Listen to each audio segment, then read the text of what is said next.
Du 23 octobre 2024. Donc nous sommes enregistrés, comme on vient de le voir.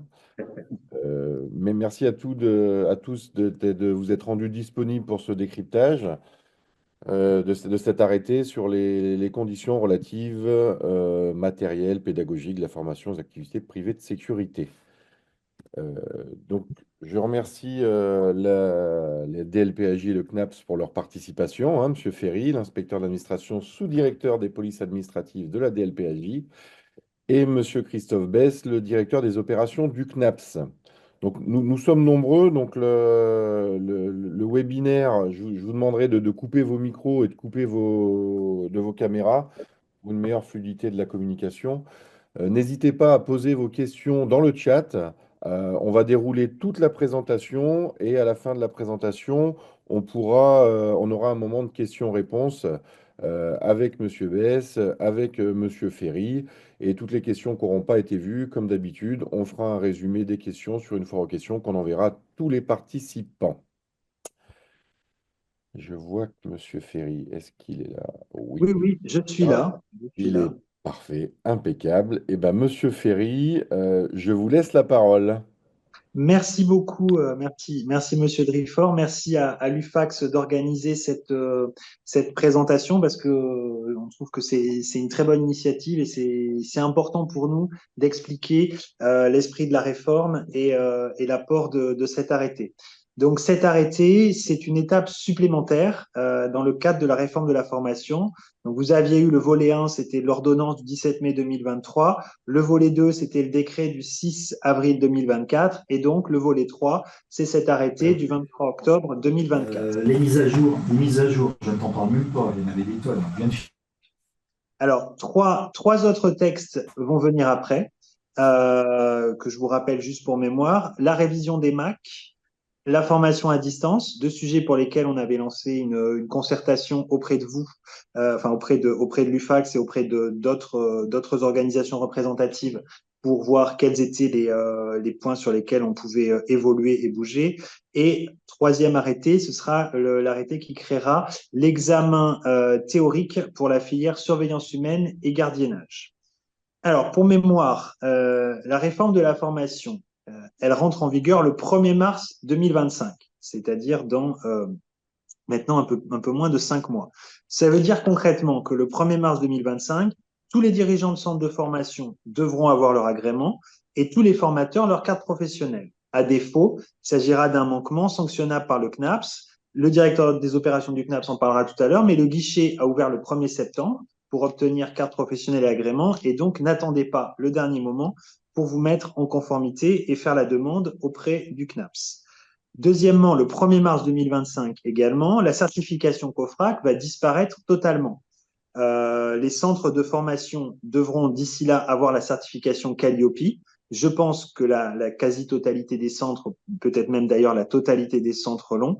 Et donc, l'arrêté du 1er juillet 2016 disparaît à cette date-là et est remplacé par l'arrêté dont nous allons parler aujourd'hui. Alors, vous pourrez trouver peut-être que cet arrêté arrive un peu tard après le décret.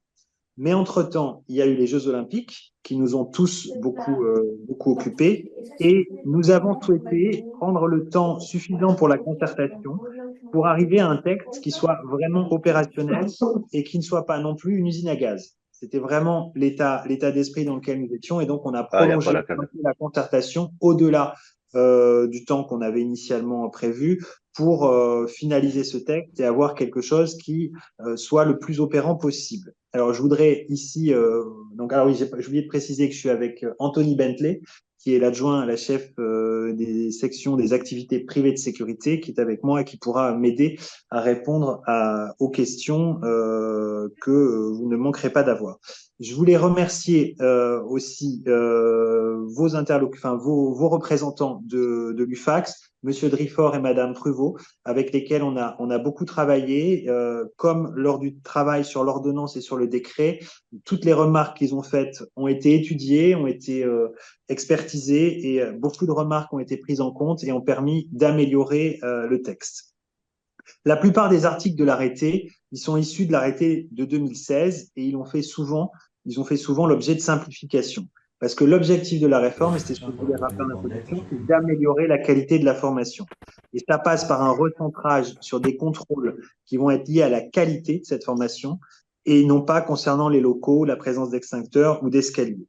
Ces sujets techniques, ils sont déjà contrôlés par la réglementation ERP, par la réglementation Calliope, et donc on a vraiment voulu se recentrer sur ce qui est propre à la sécurité privée. J'ai eu déjà quelques remarques de personnes qui trouvaient que le texte n'était pas assez long, pas assez, qui n'entrait pas assez dans le détail, mais voilà, vraiment l'idée, c'était on se recentre sur le cœur de métier de notre réglementation, parce qu'après tout, nous ici, on est des spécialistes de la réglementation sécurité privée, pas de la réglementation ERP, et dans ce qui concerne les ERP, c'est dans la réglementation ERP.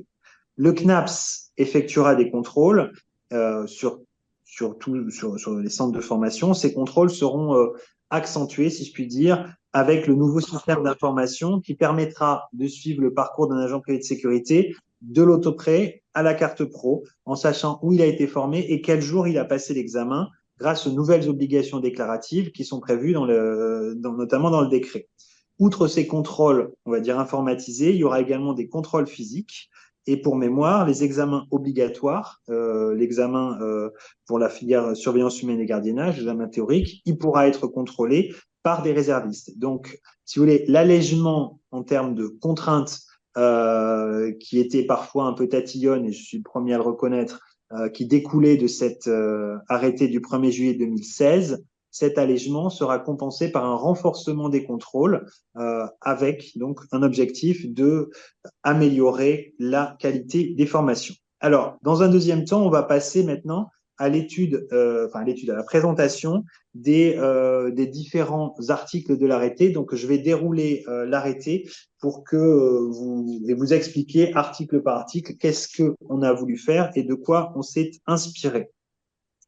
Donc, l'article premier, il rappelle sur quelle base est pris cet arrêté, puisqu'un arrêté découle de dispositions législatives ou réglementaires. Donc, c'est deux articles en L et un article en R.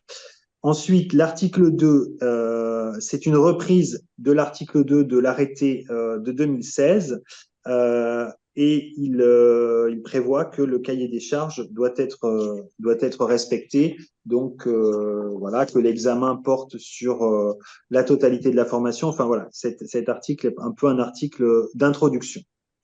Ensuite, on a l'article 3 qui concerne notamment ce qu'on appelle le parchemin. Donc là, on a repris l'article 3 de l'arrêté de 2016.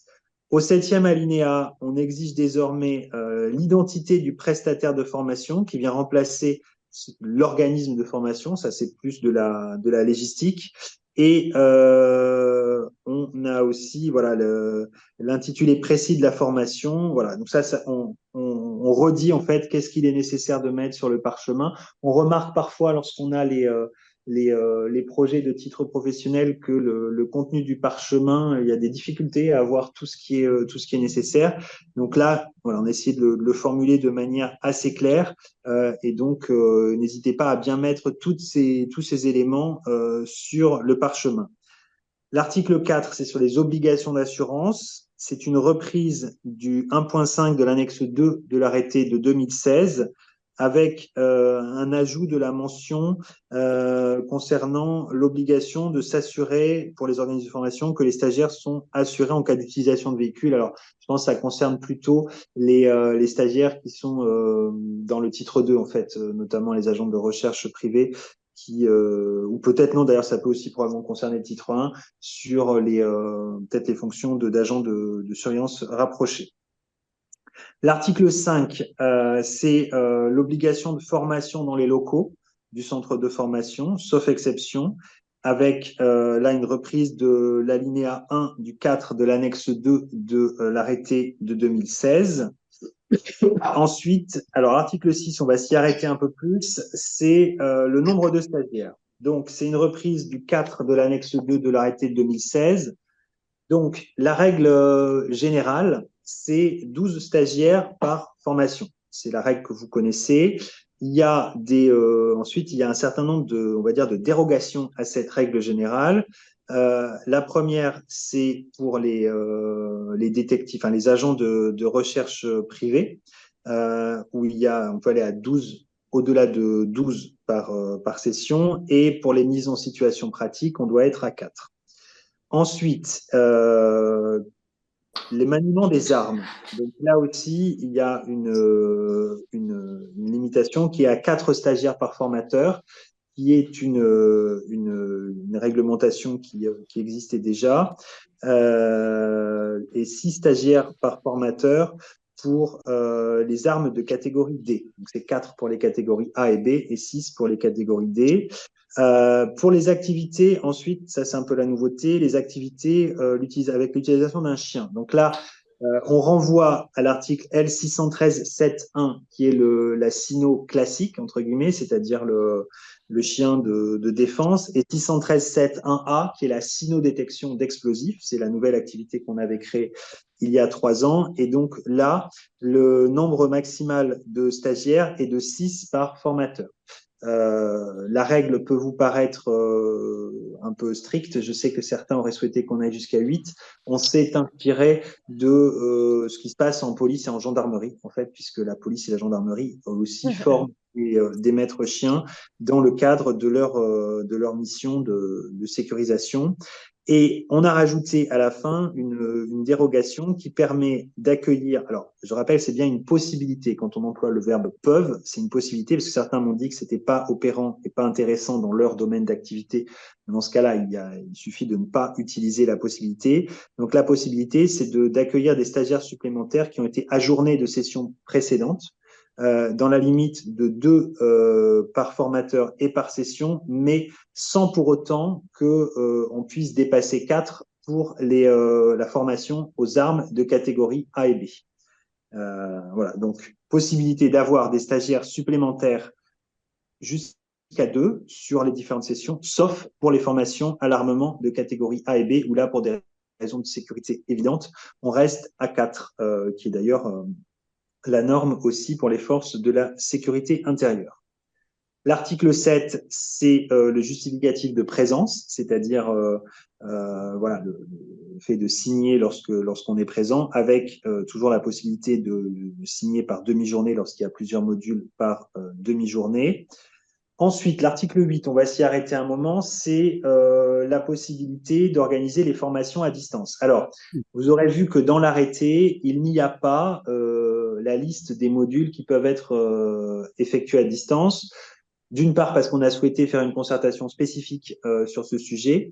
D'autre part parce que après avoir beaucoup échangé ici, il nous est apparu préférable d'aller modifier directement l'arrêté du cahier des charges en rajoutant, ce qu'on va faire, c'est qu'on va réécrire l'arrêté cahier des charges en rajoutant à la fin de chaque ligne une colonne où ça sera marqué possibilité à distanciel, oui ou non. Ce qui fait que ce sera beaucoup plus facile et beaucoup plus lisible pour tout le monde, que ce soit pour vous, pour nous, pour le CNAPS, de savoir quels sont les modules qui peuvent être réalisés en distanciel, plutôt que d'avoir rajouté une annexe avec un inventaire à l'après-vert en disant tel article, c'est tel module qui peuvent être faits à distance. Enfin, le droit aurait été plus compliqué à suivre. Donc, ce qui est indiqué ici à l'article 8, c'est globalement la reprise des dispositions qui avaient été prises à titre temporaire pour le Covid et des dispositions qui avaient été prises aussi à titre temporaire pour la formation à la carte grand événement, qui est la carte qui a formé 7000 personnes pendant les Jeux, enfin en préparation des Jeux Olympiques. Donc, on laisse le choix de la modalité synchrone ou asynchrone. Synchrone, ça veut dire que c'est comme maintenant, c'est-à-dire je vous parle et tout le monde est derrière, le formateur parle et tout le monde est derrière l'écran et écoute. Et asynchrone, c'est en fait un module qui est préparé à l'avance avec différentes séquences et le stagiaire déroule le module. Donc, voilà, il y a donc les activités. On demande, comme on l'avait fait pour le Covid et pour grand événement, donc l'organisation d'une réunion de présentation, la mise en place d'un outil de communication sécurisé pour que les stagiaires puissent faire état de leurs questions, soit techniques, soit sur le fond de la formation, avec donc une assistance technique et pédagogique qui permettent de les accompagner.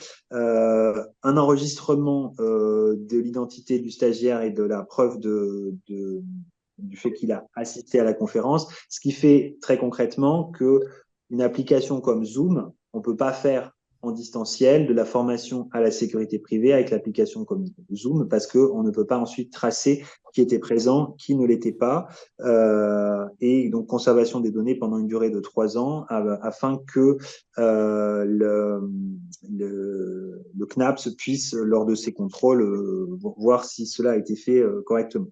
Donc, il est rappelé, et je le redis, que c'est une possibilité, c'est-à-dire que un centre de formation peut très bien considérer que c'est pas opportun de mettre en place du distanciel, parce qu'en plus, le distanciel, c'est quelque chose qui a un certain coût, notamment si vous vous lancez dans la conception de modules asynchrones, c'est quelque chose qui prend du temps, qui nécessite pas mal d'ingénierie de formation.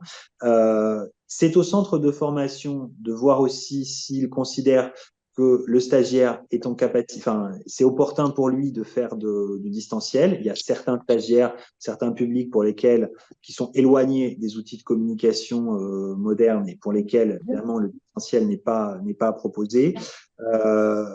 L'avantage qu'on peut voir, notamment sur l'asynchrone, et c'est ce qu'on a un peu mis en avant lors des échanges qu'on a pu avoir, notamment avec la branche professionnelle, c'est que un module asynchrone, si une personne a besoin de le suivre à nouveau, il peut tout à fait le faire. Il a suivi une première fois, il n'a pas compris, il veut approfondir, mieux comprendre le module, et ben il peut le suivre une deuxième fois, ce qui n'est pas le cas, évidemment, des modules en présentiel ou des modules synchrones.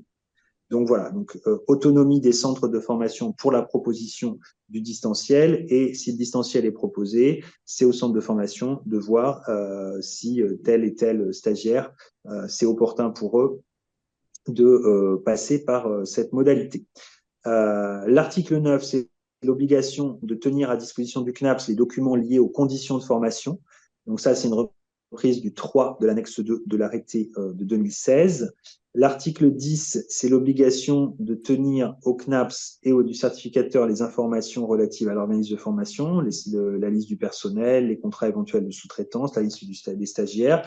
Donc tout ça aussi, c'est une reprise du 6 de l'annexe 2 de l'arrêté de 2016. Et on arrive ensuite aux conditions matérielles. Alors là aussi, on a quand même simplifié. On a conservé des conditions matérielles particulières pour les modules de secourisme et de risque incendie, donc à l'article 11.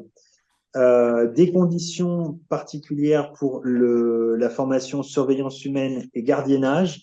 Donc ça, c'est à l'article 12. On a repris les annexes 3, 3 bis et 3 ter vous voyez, enfin, l'effort de simplification qui a été fait, puisqu'on avait 3 annexes dans l'arrêté précédent, et là, on arrive à un article. Donc, on a pris une reprise non exhaustive de ces annexes et du 2.1 de ces annexes pour se concentrer sur ce qui apparaît vraiment nécessaire pour optimiser la formation des agents de surveillance humaine et de gardiennage. Article 13, c'est les matériels dédiés aux formations à l'activité de télésurveillance. Là aussi, une reprise allégée du 2.2 des annexes 3, 3 bis et 3 ter sur de ces modules. Hop, pardon, je tourne la feuille dans le bon sens. L'article 14, les conditions matérielles pour les formations impliquant le maniement des armes. Donc là, il y avait eu on avait approfondi cette question notamment parce qu'il avait été porté à notre connaissance que pour la formation aux armes de catégorie D, lorsqu'on utilise des armes, on va dire factices, c'est-à-dire des bâtons en mousse et des aérosols qui n'aspergent pas de produits. On avait porté à notre connaissance le fait qu'il n'était peut-être pas nécessaire d'avoir un coffre-fort pour conserver des bâtons en mousse et des aérosols factices. On s'est rapproché des forces de sécurité intérieure qui nous ont indiqué que, à leur sens, pour bien former une personne aux armes de catégorie D, il fallait qu'un minimum, ils utilisent notamment les matraques réelles, parce que le poids de l'objet et la façon dont il réagit quand on le porte n'est pas le même avec une arme factice qu'avec la vraie arme. Et donc, cela veut dire que dans les forces de sécurité intérieure, même s'il y a des modules de formation qui sont faits avec des armes factices, il y a une partie de la formation qui est faite avec des vraies armes de catégorie D. Et donc, il nous est apparu pertinent de maintenir du coup l'obligation du coffre pour que vous puissiez stocker ces armes réelles de catégorie D. S'agissant du grand 2 de cet article sur le maniement des armes de catégorie 2 et le cas échéant de catégorie 2, là, c'est une reprise à l'identique, excepté les conditions du local, du 2.2 de l'annexe 3 bis et du 2.1 de l'annexe 4 bis de l'arrêté de 2015. Voilà. Ensuite, bon, on ne va pas rentrer dans le détail de tous les paragraphes de cet article, mais voilà. Enfin, en tout cas, vous voyez que cet article il est particulièrement long. Il est particulièrement long parce que justement notre projet c'était de se centrer sur ce qui fait la spécificité de la formation en sécurité privée et bien évidemment le maniement des armes c'est quelque chose qui est particulier et qui n'est pas du tout traité notamment par Calliope. À l'article 15, c'est les conditions matérielles pour les formations cynotechniques. Alors, on rappelle au début qu'il est fait application des dispositions de l'arrêté du 25 octobre 1982 relative à la santé et au bien-être des animaux. Sachez pour les personnes qui organisent des formations en lien avec les chiens que ce sujet des chiens de sécurité privée est une sorte de marotte pour certaines associations de défense des animaux et que du coup, on est ici et au cabinet régulièrement saisi sur le sujet. Et donc, effectivement, faire état de l'arrêté du 82 en soi n'apporte rien. Enfin, l'arrêté est applicable quoi qu'il arrive, mais en affichage, c'était important de le mentionner. Et on ne peut que vous inciter à effectivement faire bien attention à ces sujets-là. Donc voilà, ensuite, c'est une reprise du dernier alinéa du 6 de l'annexe 3 terre de l'arrêté de 2016 pour le détail des conditions. Voilà, donc du coup, ces dispositions s'appliquent aux deux types de formations SINO, que ce soit la SINO classique ou la SINO détection d'explosifs. Ensuite, l'article 16, c'est les conditions matérielles pour les formations de transport de fonds, avec une reprise aménagée du dernier alinéa de l'annexe 4 terre, voilà, en indiquant quels sont les matériels nécessaires pour cette formation. L'article 17, c'est les conditions matérielles pour les formations A3P. Voilà, avec aussi là la reprise de différentes dispositions que l'on avait dans l'arrêté de 2016 et dans ses annexes. L'article 18, la qualification des formateurs, c'est à la fois une reprise du 5 de l'annexe 2 de l'arrêté 2016 et des dispositions nouvelles. Donc, il appartient aux prestataires de formation de s'assurer que le niveau de qualification du formateur est adapté au regard des exigences qui sont posées en annexe de l'arrêté. On va y venir tout à l'heure. Et évidemment, de tenir les documents attestant du respect de ces exigences. On reviendra en détail sur les qualifications des formateurs. Alors, ensuite, sur les conditions d'examen, donc, on a un article nouveau sur le chapitre qui décline en fait le chapitre du décret consacré aux conditions d'examen. Une disposition nouvelle aussi à l'article 2 sur l'exception pour les validations des acquis de l'expérience et exception aussi pour les ASA à l'article 21, une disposition nouvelle. Alors, on va s'arrêter un peu sur l'article 22 sur la composition du jury, parce que là aussi, c'est quelque chose qui a donné lieu à un certain nombre de questions. Donc, d'abord, on prévoit explicitement que la participation au jury d'examen peut être rétribuée.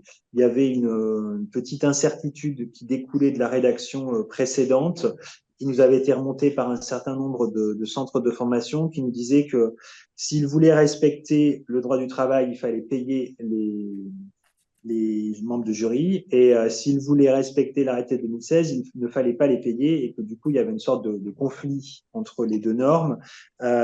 Donc, il va de soi que tout travail méritant salaire, les membres de jury d'examen peuvent être rétribués. Ils doivent justifier de 2 années d'exercice professionnel dans le domaine d'activité et leur sélection doit permettre d'éviter tout conflit d'intérêts, notamment le principe général, c'est qu'ils ne doivent pas faire partie des effectifs de l'organisme de formation. Cette désignation des membres du jury doit être validée par l'autorité qui délivre le titre, donc par le certificateur. Alors, il y a un certain nombre de dérogations qui existaient déjà ou qui ont été adaptées pour la recherche de débiteurs de masse. Alors, c'est vraiment pour le coup une niche parce que je crois qu'il y a une trentaine de personnes qui suivent la formation chaque année. Le jury peut être composé, là il peut y avoir qu'une seule personne. Pour le maniement des armes, le jury doit être composé de 2 personnes représentant les activités de sécurité armée et d'une personne titulaire d'un monitorat au maniement des armes délivré par une administration publique. Ça, c'est une exigence qui est conservée. Pour l'activité de recherche privée, lorsque le jury est composé d'au moins 3 personnes, l'un des membres peut être un formateur au tir faisant partie de l'organisme de formation. Mais il ne peut pas être président du jury, ni avoir participé à la formation du candidat. Donc, il y a un allègement qui est lié aux spécificités de ces activités. Et enfin, pour l'activité de recherche privée, lorsque le jury est composé d'au moins 3 personnes, dans ce cas-là, l'un des membres peut aussi faire partie des effectifs de l'organisme de formation. Donc, on a essayé de repréciser par ces 4 alinéas de dérogation, d'être le plus précis possible sur ce qui peut être fait en termes de désignation de membres de jury. L'article 23, c'est les règles de composition du jury avec l'obligation pour l'organisme de formation de tenir la liste des personnes qui composent le jury, le planning et les dates d'examen et le rappel que le président a voix prépondérante.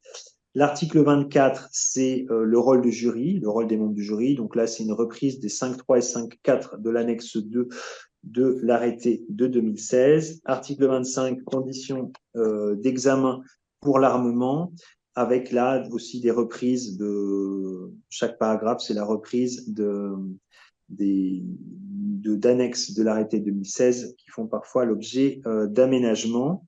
L'article 26 sur la VAE, c'est une reprise du 5.5 de l'annexe 2. Donc voilà, à gros traits, la présentation des différents articles. Alors ensuite, on arrive, donc la coordination normative, ça c'est juste pour que tout soit cohérent par rapport à d'autres arrêtés où on devait faire de la coordination. Donc, en disposition finale, vous voyez à l'article 31 qu'on abroge l'arrêté du 1er juillet 2016, mais on l'abroge à compter du 1er mars 2025, puisque vous savez que jusqu'au 1er mars, les organismes qui n'auraient pas Calliope peuvent continuer à fonctionner sur la base de la certification COFRAC et donc de cet arrêté de 2016. Il y a ensuite des dispositions sur l'application Outre-mer, qui sont plus courtes pour le décret, mais qui sont néanmoins présentes. Troisième partie de cette présentation, la qualification professionnelle des formateurs. Alors, qu'on a renvoyé à une annexe. Alors, donc, on a beaucoup travaillé sur ce sujet et on a beaucoup échangé avec vos représentants. On avait commencé à faire une première version de l'arrêté avec un tableau qui reprenait un peu tout ce qu'il y avait dans l'arrêté de 2016. Et je dois vous confier que quand j'ai vu le tableau, il fallait le relire plusieurs fois pour comprendre comment ça marchait, qui on pouvait employer, quelles étaient les conditions. En plus, on s'est rendu compte qu'il y avait des incohérences, c'est-à-dire que dans certains domaines d'activité, il fallait être plus qualifié pour former les agents que pour former les dirigeants. Donc on était arrivé à quelque chose qui était quand même de l'ordre de l'usine à gaz. Et donc après avoir beaucoup échangé ici et beaucoup échangé avec les représentants de la profession, on a décidé d'abord de faire un rappel de Calliope, parce qu'en fait, avoir un formateur qui soit de bon niveau, qui soit d'un niveau adapté euh, aux personnes qui suivent la formation, c'est avant tout quelque chose qui est exigé par Calliope. Donc, c'est pour ça qu'on renvoie le prestataire de formation sous le contrôle, le cas échéant, du certificateur, doit s'assurer du respect de ce critère Calliope. Pour mémoire, je fais juste une incise, on n'avait pas retenu la condition d'aptitude professionnelle pour les formateurs. Vous savez que quand on a créé la formation, enfin, quand on a créé la carte professionnelle de formateur, on a mis en place un contrôle de moralité. Et la question s'était posée de mettre en place une aptitude professionnelle, c'est-à-dire d'avoir des compétences à être formateur. Il nous était apparu que c'était quand même assez compliqué à mettre en œuvre, que ça aurait généré d'abord la création de formations de formateurs, des contrôles supplémentaires par le CNAPS, et donc on avait préféré laisser aux certificateurs et aux organismes de formation le soin de vérifier cela, sachant que on sait très bien que certains certificateurs, dans leur cahier des charges, durcissent et rajoutent des conditions pour être formateur. Donc du coup, on est venu juste sur des types de formations spécifiques pour lesquels il nous semblait que Calliope n'était pas suffisant, ne rentrait pas dans le détail. Typiquement, c'est tout ce qui est secourisme, tout ce qui est évidemment maniement des armes, pour lesquels là, je dirais que l'arrêté montre sa plus-value ici, parce que voilà, sur le maniement des armes, il y a des dispositions précises à respecter et des qualifications précises. Et là, c'est vraiment utile pour nous d'avoir mis ces qualifications-là. Et ensuite, sur voilà, sur certains modules particuliers où on a rajouté notamment vidéoprotection, usage d'un chien, et puis également les explosifs. On a rajouté quelques conditions particulières qui nous apparaissaient importantes de conserver. Donc voilà ce que je peux dire sur la présentation de l'arrêté et de son annexe. Et donc je vous rends la parole. Merci beaucoup, Monsieur Ferry, pour cette présentation. Je suis persuadé qu'on va avoir plein de questions après. Vous allez voir. Je vais donner la parole à Monsieur Christophe Bess. Alors, je ne sais pas si je l'ai vu ou pas. Est-ce qu'il Alors, est... je suis là, Monsieur le Président. Parfait, parfait. Bonjour, Monsieur Bess. Bonjour à tous. Alors, je ne suis pas seul, je suis accompagné par les services centraux du CNAPS, mais aussi par l'ensemble du réseau territorial des délégations qui, évidemment, ont écouté avec beaucoup d'attention Monsieur Ferry, puisque ça fait partie de cette préparation, de compréhension et ensuite d'exercice du contrôle du CNAPS, de bien comprendre de quoi il retourne au travers de cet arrêté ministériel. Merci, Monsieur Ferry, pour cette présentation. Je vais être très court, je vais donner quelques indications sur la réforme en cours et puis le régime d'autorisation nouvelle, des autorisations nouvelles qui sont délivrées par le CNAPS. Peut-être deux chiffres d'emblée pour marquer les esprits et vous dire où on en est. Nous avons délivré à ce stade-là, à l'heure où je vous parle, euh, près de 800 cartes professionnelles de formateurs et on a délivré autour de 35 agréments dirigeants pour les responsables, donc à la tête des organismes de formation. Donc le rythme est pris. Alors c'est une donnée statistique partielle puisque nous avons des dossiers en attente d'instruction, en cours d'instruction dans les délégations. Je ne vous cache pas, compte tenu de l'échéance du 1er mars 2025, qu'on se donne un peu de temps pour traiter ces dossiers, donc pas d'inquiétude pour les uns et les autres, puisque nous donnons priorité là, à l'heure actuelle, évidemment, en ce début du mois de novembre, aux autorisations d'entrée en formation et puis au renouvellement des cartes professionnelles, puisque c'est encore un enjeu de cette année 2024. Mais il n'empêche que nous allons accélérer les choses d'ici Noël. Et évidemment, nous attendons le flux de dépôt des demandes d'autorisation qui vont bien. Mais je trouve que sur le rythme d'entrée des demandes de cartes professionnelles de formateurs, ça se passe bien, même si on a une visibilité réduite hein, sur le volume final qui sera traité par le CNAPS, mais ça montre bien là que déjà les choses sont prises en main et que vous avez bien relayé, la côté UFAX, les informations utiles et nécessaires. Vous dire également, alors, ça se passe plutôt bien en termes d'instruction. D'abord, un élément, une indication favorable, c'est que sur le terrain de la moralité côté formateur, ça se passe bien. Je dis cela parce qu'on pouvait avoir une interrogation, savoir si on allait pouvoir délivrer de manière tout à fait cohérente, raisonnable, les cartes pro et fluides.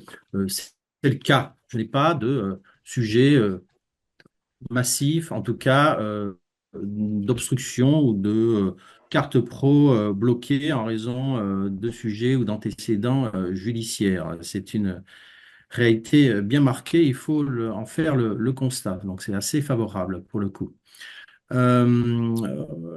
J'indique également, c'est une indication utile pour les uns et les autres et les dirigeants des organismes de formation. Je rappelle qu'il faut faire la démonstration, en tout cas attester de la nationalité française ou être ressortissant européen pour pouvoir obtenir un agrément dirigeant. C'est un point sur lequel on a pu avoir des questionnements.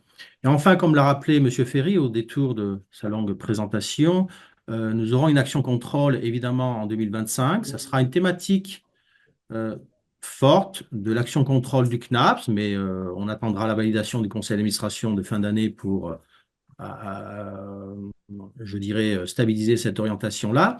Mais on a bien dans l'idée, à partir de mars, mais surtout avril 2025, de passer en revue un volume assez important d'organismes de formation et la priorité des priorités, ce sera évidemment de passer en revue les autorisations nouvelles qui doivent prendre rang dans les organismes de formation.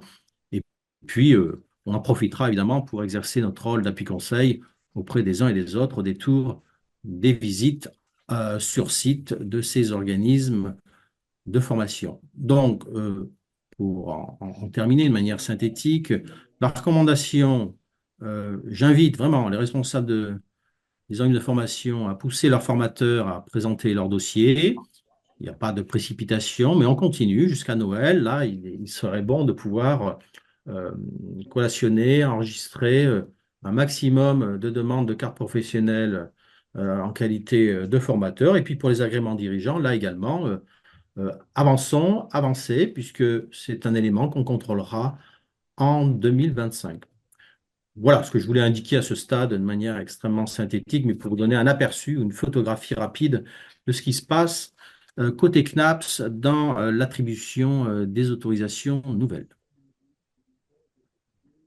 Merci beaucoup, Monsieur Bess, pour ces explications et ces quelques chiffres. Bon, c'est bien, on voit que le CNAPS avance et délivre les autorisations idoines pour chaque personne, et ce, dans des délais corrects. Et je suis persuadé que tout le monde sera prêt pour le 1er mars avec les bonnes autorisations.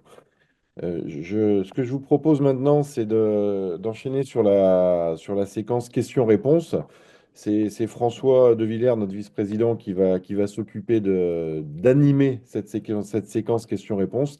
J'ai vu qu'il y avait pas mal de questions déjà sur le chat, donc rassurez-vous, dans tous les cas, même si on n'a pas le temps de répondre à toutes les questions maintenant, on fera une extraction et on vous fera un retour sur toutes ces questions.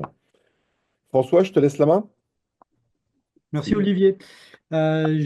J'ai suivi toutes les questions. Elles peuvent se regrouper plus ou moins sur des thématiques. Donc je vais essayer de regrouper un peu les questions qui ont été posées. Je vais commencer par une concernant la sécurité incendie à travers cet arrêté. Une question qui demande précision sur ce que l'on entend par un monitorat en sécurité incendie. Bonita. Quelle pièce justificative peut apporter satisfaction au regard de l'annexe de cet arrêté. Certains ont proposé une attestation SIAB 2. Est-ce qu'on peut avoir des précisions sur cette attestation en monitorat en sécurité incendie? Alors, oui, que me dit Anthony Bentley, c'est que on a repris en fait quelque chose qui existait déjà, qui visiblement pointe sur, c'était dans les transporteurs de fonds, C'est tout à fait, visiblement, ouais. voilà, et qui visiblement pointe sur quelque chose qui n'existe plus. Mais rassurez-vous de toute façon, et on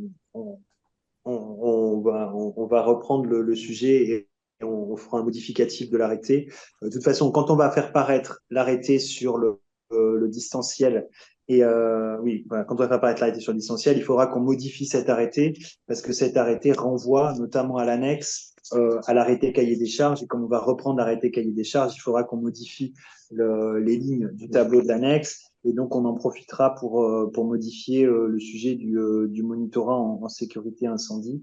Mais le sujet nous avait été remonté déjà par l'UFACT, et donc on va s'en occuper. Donc très bien, merci. Je vais rester dans la partie annexe et qualification des formateurs. Une question, mais plutôt peut-être une remarque. Il n'y a aucune précision concernant les formateurs A3P. Est-ce qu'il y a des attentes sur des conditions spécifiques pour les formateurs encadrant les formations de protection physique de personnes? Mais alors, s'il s'agit d'A3P armé, il y a les modules sur l'armement, c'est-à-dire que ce qu'on a indiqué sur l'armement, ça concerne toutes les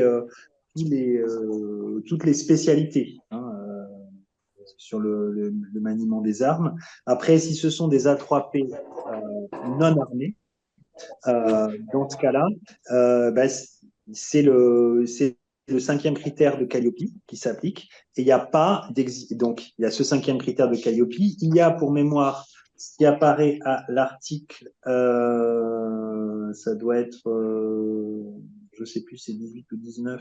Enfin, on exige 2 années d'expérience professionnelle. Pardon, je retrouve plus l'article. Voilà, il faut 2 années d'expérience professionnelle pour pouvoir être formateur.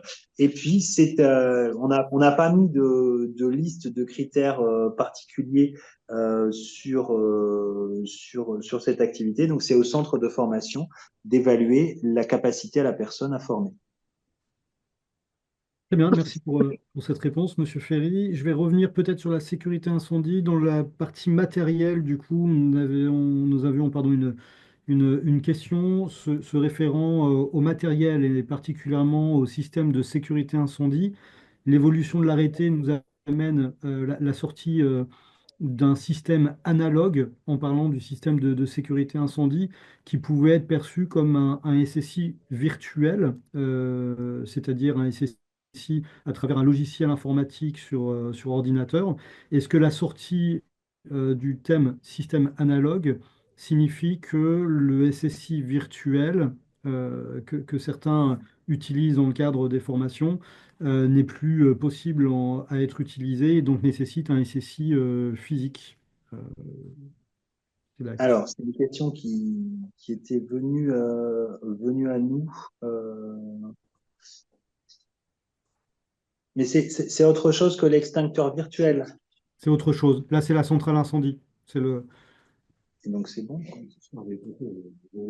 Oui, donc là, il n'y a pas de, il y a pas de, il y a pas de, il y a pas de sujet. En fait, c'est la question qui nous a été posée au moment où on avait préparé l'arrêté, c'était utiliser un extincteur virtuel. Et ça, pour le coup, on s'était rapproché de la direction de la sécurité civile qui avait indiqué que c'était pas opportun. Par contre, là, oui, il n'y a pas de difficulté. Ok, merci. Je vais partir du côté. Excusez-moi, je reprends dans l'ordre des questions qui sont apparues. Toujours un peu dans le côté technique sur la partie Sino. Du coup, je pense que la réponse est clairement dans le texte, hein, mais on est bien d'accord que le formateur encadre pour la partie pratique un groupe de 6 stagiaires. C'est donc pour répondre à la question qui a été posée, donc un formateur peut encadrer un groupe jusqu'à 6 stagiaires. Et si nous avons 10 ou 12 stagiaires dans le cadre d'une formation initiale, pour la partie théorique, c'est comme ça que moi je lis l'arrêté. Pour la partie théorique en salle de cours, un seul formateur peut encadrer le groupe de 12 stagiaires. Mais sur la partie pratique, au moment où on est sur le terrain avec les stagiaires et les chiens, c'est un formateur pour 6 stagiaires. Tout à fait. Et vous avez remarqué que les chiffres qu'on a, Bien.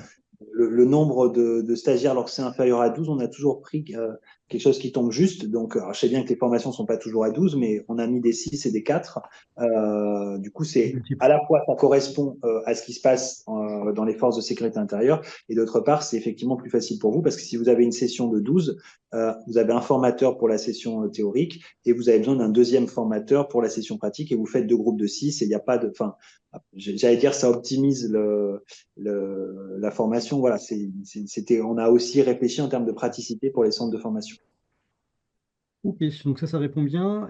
L'autre question donc, était aussi dans ce qui était attendu en termes de local adapté. Est-ce que des box d'attente ou est-ce que des varicanelles dans les véhicules sont acceptables en termes d'équipement et de matériel? Alors ça, on va noter la question, mais là, on ne sera pas en capacité de répondre en direct. Donc ça, il faudra vous nous transmettrez la question et on y répondra ultérieurement, parce que là, Donc je dis définir pas la peut-être réponse. ce que veut dire un local adapté pour l'accueil des chiens, donc savoir ce qui est attendu et ce qui sera contrôlé. Euh, donc ça marche. Je vais partir sur une question concernant les jurys d'examen. Est-ce qu'un jury d'examen peut être rémunéré? La réponse, vous avez apporté clairement un oui. Du coup, un jury d'examen peut recevoir un salaire et une fiche de paye. Il ne sera quand même pas considéré dans l'effectif de l'organisme de formation. Ah bah oui, puisqu'il vient juste pour... Uniquement, effectivement, si la personne, mettons, elle vient pour faire 4 heures d'examen et qu'on lui fait un contrat de 4 heures et qu'il a une fiche de paye, on ne va pas considérer que c'est un membre de l'organisme de formation. Non, non. Non, non. ok, Là, en fait, comme je l'ai dit tout à l'heure, la réglementation était, on va dire, pas très précise dans l'arrêté de 2016. Là, l'idée, c'est de dire, bien évidemment, quelqu'un qui vient pour être membre de jury, il peut être rémunéré. Et nous, dans la fonction publique, les personnes qui participent à des jurys font l'objet de rémunération avec une feuille de paye. Enfin, si on devient membre de jury d'un IRA ou de l'ENA, il y a une feuille de paye et pour autant, on n'est pas considéré comme faisant partie des effectifs de l'organisme parce qu'on n'a pas participé à la formation des gens qu'on va évaluer. ok. Sur le raisonnement d'un prestataire qui interviendrait peut-être tantôt sur de la formation pour cet organisme de formation et tantôt pour réaliser des jurys d'examen, est-ce que l'on considère que ce prestataire a le droit d'encadrer des jurys d'examen ou est-ce que le fait qu'il intervienne parfois en qualité d'intervenant formateur pour l'organisme de formation l'empêche de réaliser ces jurys d'examen? Alors pour moi, oui, parce que l'idée, c'est d'avoir des membres de jury qui ne soient pas, qui fassent pas partie de l'équipe de formateurs, à quelque titre qui participent à cette équipe de formation. L'idée, voilà, c'est d'avoir des personnes pour l'examen qui sont extérieures au centre de formation, qui du coup, parce que quand vous êtes à la fois formateur et membre du jury, vous avez un intérêt objectif à ce que tout le monde réussisse. L'idée, c'est d'avoir une sorte de neutralité, qu'il n'y ait pas de conflit d'intérêt par rapport aux personnes qui font passer l'examen. Donc, quel que soit le statut dans lequel se trouve la personne qui enseigne, elle ne peut pas faire partie du jury, sauf le cas particulier d'exception qu'on a mis à la fin.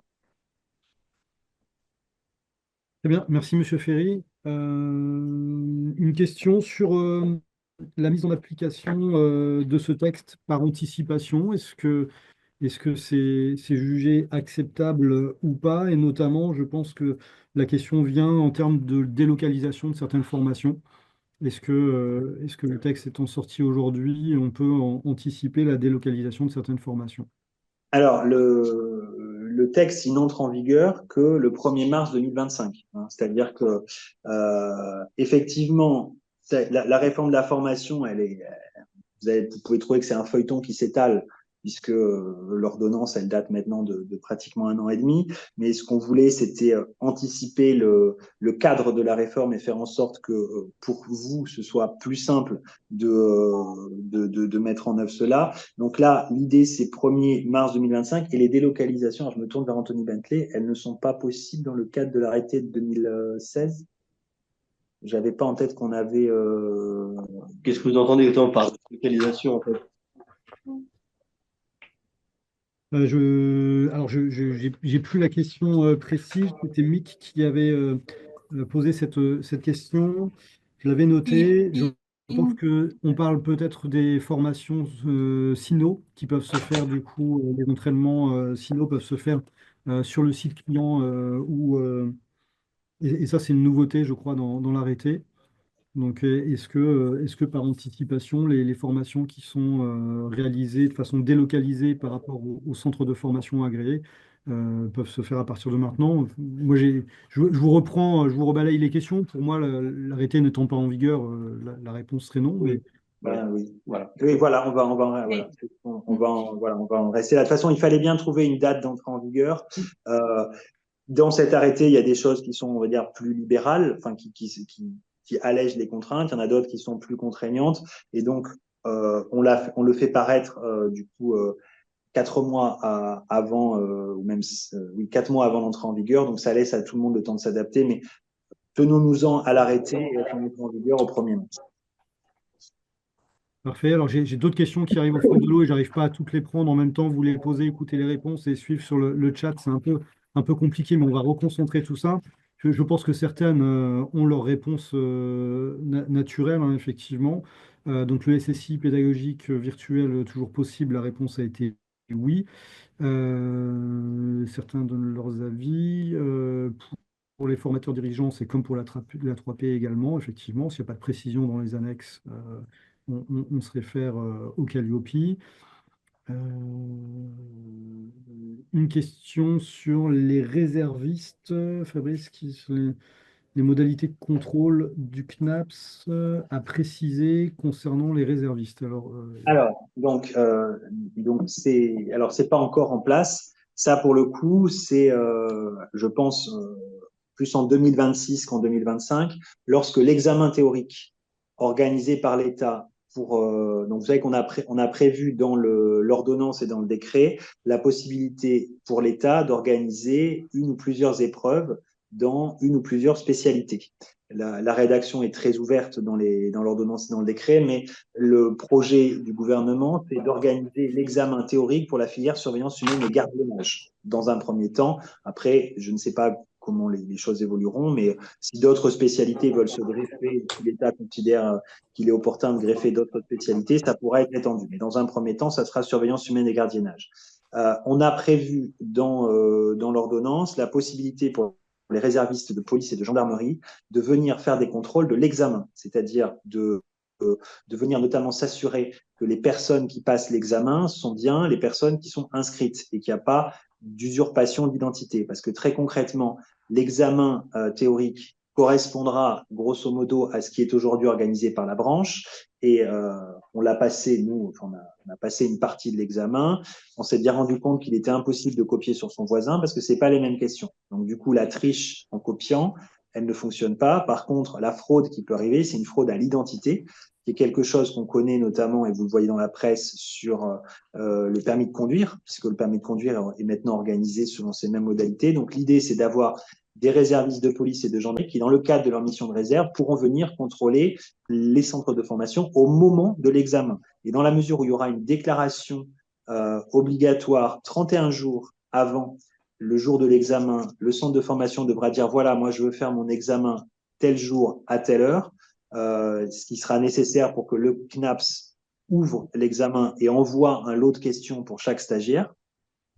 On connaîtra avec précision les dates de l'examen, parce que une des difficultés qu'a le CNAPS aujourd'hui, et M. Besse pourrait en parler, c'est que même si les dates d'examen doivent être notifiées au CNAPS, si un centre d'examen ne les notifie pas, le CNAPS ne peut pas le contrôler, puisque le CNAPS ne sait pas quand l'examen a lieu. Demain, l'idée, c'est pour les examens théoriques surveillance humaine et gardiennage, tous les examens seront nécessairement déclarés au CNAPS, puisque sinon l'examen ne pourra pas avoir lieu, puisque les questions viendront du CNAPS. Et donc, en ayant cette déclaration 31 jours avant, ça permettra aux CNAPS et aux réservistes de s'organiser pour venir faire ces contrôles. L'avantage des réservistes aussi, c'est qu'ils sont présents partout en France, alors que, comme vous le savez, le CNAPS a que une dizaine d'implantations territoriales. Il y a une question qui est indiquée là, qui va financer les réservistes? Les réservistes, donc effectivement, c'est pas une prestation qui est gratuite. Et dans le cadre du prix de l'examen, c'est-à-dire que les centres de formation, lorsqu'ils inscriront des stagiaires pour l'examen, devront payer un certain prix qui aura pour vocation à la fois de payer l'infrastructure informatique et la mise à jour des questions, et par ailleurs les réservistes. Merci pour ces précisions.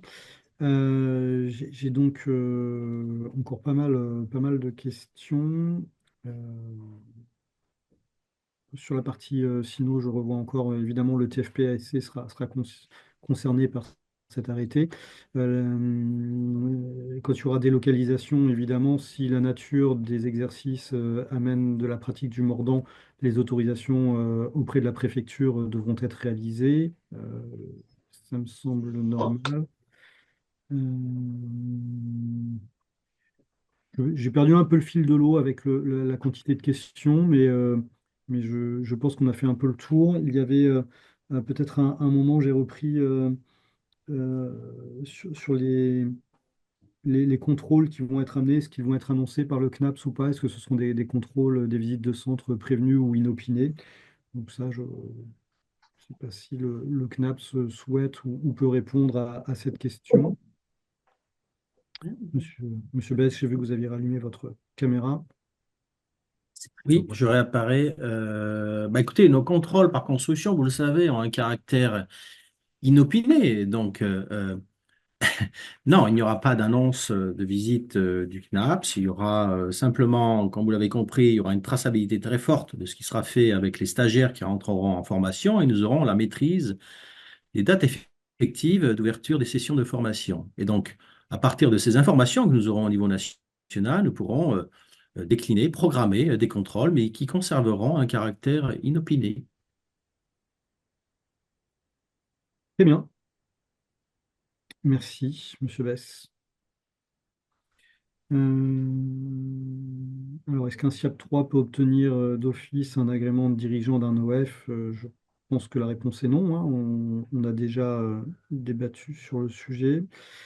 Par quoi le monitorat en sécurité incendie sera donc remplacé? C'est une question à laquelle on ne répond pas tout de suite. Je pense que M. Ferry a expliqué qu'on aura donc un retour sur le sujet plus tard. Voilà, je ne sais pas, Olivier, il y a encore pas mal de questions, mais je les prends au fil de l'eau et ça va être déconstruit. Alors, je ne sais pas si tu veux reprendre la main ou laisser Oui, un temps, merci François. Oui, il à y a pas mal de l'oral. questions, donc Oui. on les triera après dans l'extraction et on refera une synthèse de tout ce qu'on avait, de tout ce qu'on a eu. Moi, j'avais juste une petite question qui est remontée également. Parce qu'on parlait de faire de la formation un petit peu dans des sites autres que le site principal. Et si on pouvait avoir un éclaircissement sur le fameux site de réalisation, comme la certification COFRAC ça deviendra caduque à partir du 1er mars et qu'on n'aura plus que la certification Calliope, comment est-ce qu'on va pouvoir déclarer nos sites de réalisation auprès des services du CNAPS et comment est-ce qu'ils vont être considérés, quoi. Parce que Alors là, là, on a. on Ouais. n'aura plus la certification COFRAC pour le faire. Et ce n'est pas forcément un établissement secondaire à proprement parler, comme Calliope le considère, avec une personne en permanence dedans, un cabis, etc., etc. Comme on pouvait les avoir avant. On note la question. On note la question. Et, Écoute, ouais, sur les nombres de stagiaires, je pense qu'entre le nombre de stagiaires encadrés par formateur, il y a aussi pas mal de questions. On va peut-être clarifier tout ça en interne pour reposer les questions de façon concentrée. Juste une précision, parce que j'ai vu pas mal de questions tourner aussi sur la carte pro du dirigeant. On avait déjà répondu à cette question, mais peut-être repréciser les éléments. La carte pro du dirigeant est bien nécessaire à obtenir pardon, pour le dirigeant de fait, celui qui est inscrit sur le CABIS de l'organisme de formation. Bah, oui, enfin, oui, la personne qui dirige le centre de formation doit avoir l'agrément dirigeant. Là, pour le coup, l'agrément dirigeant, on a construit les dispositions de manière parallèle avec celle de l'agrément dirigeant pour les activités privées de sécurité ou les activités de recherche privée. Donc, Alors, on a certains organismes de formation qui ont des statuts associatifs. S'était posé la question aussi dans le cadre de la nomination d'un directeur d'un centre de formation qui n'est pas le gérant de fait identifié sur le CABIS. Donc il y a eu quelques questions, hein, je ne les ai pas reprises, mais j'ai noté ce point-là qui ont été posées autour du dirigeant de l'organisme de formation. pour nous, celui qui dirige effectivement le centre doit être agréé. Mais on pourra répondre aux questions plus précisément dans un second temps. Et une petite précision pour celles et ceux qui n'étaient pas présents aux journées professionnelles de l'UFAX.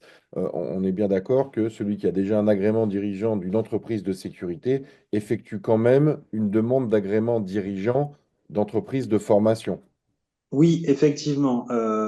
Alors, ce qu'on a fait pour ne pas complexifier les choses, l'aptitude professionnelle est la même. Donc, quelqu'un qui a l'agrément de dirigeant de société de sécurité privée, il a l'aptitude professionnelle qui lui permettra d'avoir l'agrément dirigeant de centre de formation. Mais par contre, dans la mesure où ce sont deux activités différentes, il doit effectivement faire la demande de l'agrément dirigeant de centre de formation et que du coup, il n'y aura aucune difficulté, alors, sauf à ce qu'il y ait des sujets de moralité qui soient apparus entre-temps, mais sinon, il n'y aura aucune difficulté de la part du CNAPS pour délivrer cet agrément dirigeant, puisque voilà, l'aptitude professionnelle est d'ores et déjà reconnue.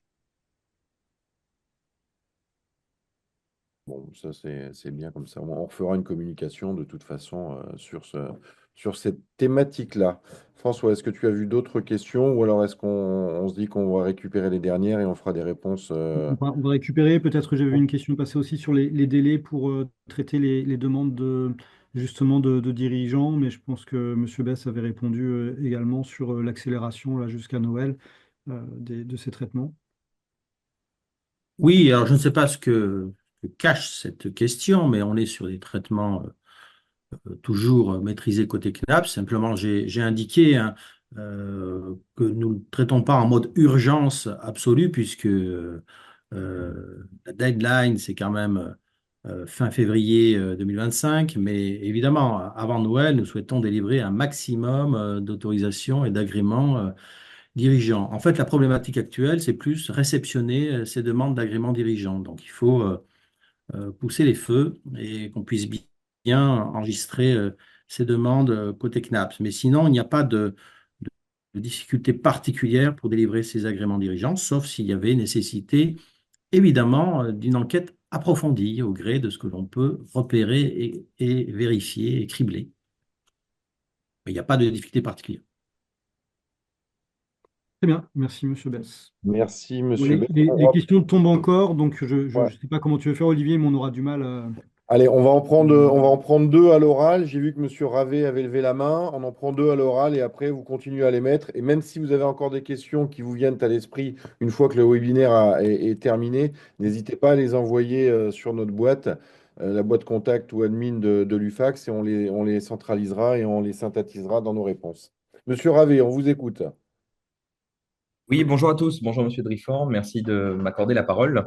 Je voulais profiter de l'occasion pour poser une question relative aux demandes d'autorisation préalable et aux cartes professionnelles auprès du CNAPS sur le territoire 974, donc île de la Réunion, où est-ce qu'on rencontre quelques difficultés en termes de délai depuis un certain temps.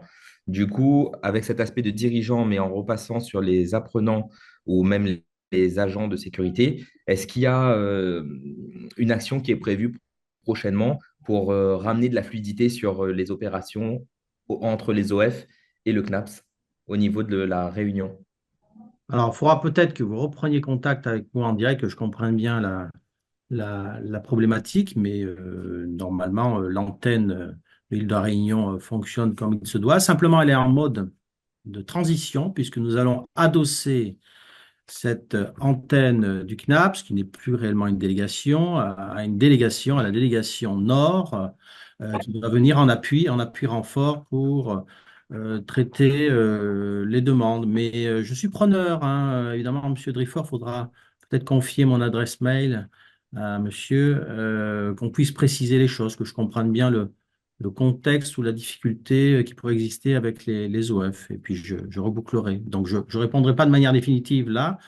Je vous indique simplement qu'il y a, oui, il y a un renfort qui est prévu côté de cette antenne avec l'aide de la délégation territoriale du Nord. D'accord, merci beaucoup pour votre réponse et puis bah, au plaisir de pouvoir reprendre contact avec vous et d'échanger sur d'autres aspects, Oui, oui. notamment avec des prescripteurs publics, etc. Mais on aura l'occasion d'échanger. Merci beaucoup. Très bien, merci. Merci, Monsieur Bess. Je m'occupe de faire le lien avec vos coordonnées pour Monsieur Ravet. Euh, Oh, Olivier, je vois que là, une question qui était déjà parue précédemment je se t'en prie. pose sur le contenu du Mac APS et un arrêté pour son renouvellement dans son contenu, sous quel délai? Donc là, je ne sais pas si on a des éléments de réponse à communiquer. Monsieur Ferry, peut-être? Alors, la concertation pour la révision du MAC, on a donné, parce qu'on a saisi effectivement un certain nombre d'acteurs de la sécurité privée dans les différentes spécialités, et on leur a laissé de mémoire jusqu'à la fin du mois de novembre, parce que ça nécessite quand même une réflexion. Donc, du coup, ça veut dire que on va ramasser les copies, si je puis dire, début décembre.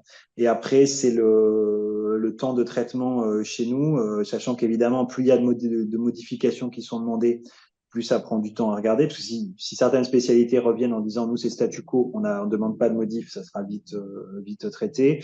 Et après, ça dépend aussi pour nous, ça dépend de la charge de travail qu'il y a ici. C'est-à-dire que ce qu'on essaye de faire en priorité, notamment, c'est de traiter toutes les demandes de titres de formation pour pas ralentir la marche. Mais les personnes qui s'occupent de la logistique, c'est aussi les personnes qui s'occupent des titres. Donc, plus il y a de titres, plus forcément on passera un peu.